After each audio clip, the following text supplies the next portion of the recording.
Ana masudungan ninyo ang kagabion karon mga palangga nga sobra kanindot nga sudungon sa kagabion dinuyugan sa silaw sa bulan nga sobrang kahayag mga palangga tanawag sudungan ninyo ang katahom sa danag sa bulan nga dinuyugan sa hinuyuhoy sa kagabion nga pertiyod kabugnaw sa iyang huyuhoy sa hangin mga palangga.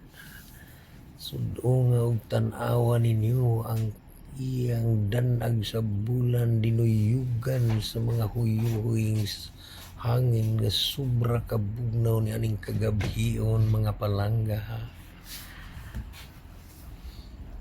O kini ang kagabion karon nga sobra gyud kanindot sudungon ni aning hayag ug sidlak sa adlaw o sa bulan mga palangga ko.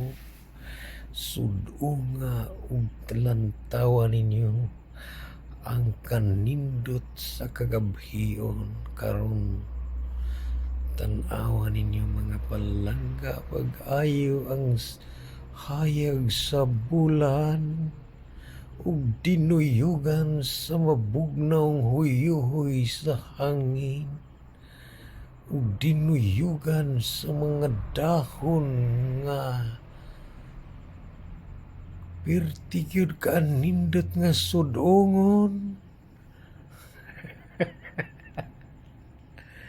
Di ba palangga? Mga palangga ko, maayong gabi kan natong tanan. Nianing maanindot nga kagabion ug maanindot ang hayag sa bulan. Tan-awa og sudungan ninyo mga palangga ko. Ang hayag sa bulan ug dinuyugan sa kaanindot karon sa kagabion. Ayong gabi na to mga palangga, ngindot kayo ang panahon karon mga palangga. Tanawa ninyo. Ngindot kayo ang hayag sa buwan, tanawa rin ninyo mga palangga, di ba? Dinuyugan sa mga hinuyohoy sa hangin mga palangga ang atong kagabion karon. Sa mabugnaw huyuhoy sa mga hangin ug dinuyugan sa sobrang kahayag sa bulan ug nindot kayong talan-awon bisan sa kagabion nindot kayong lantawon ang mga dahon nga naka-green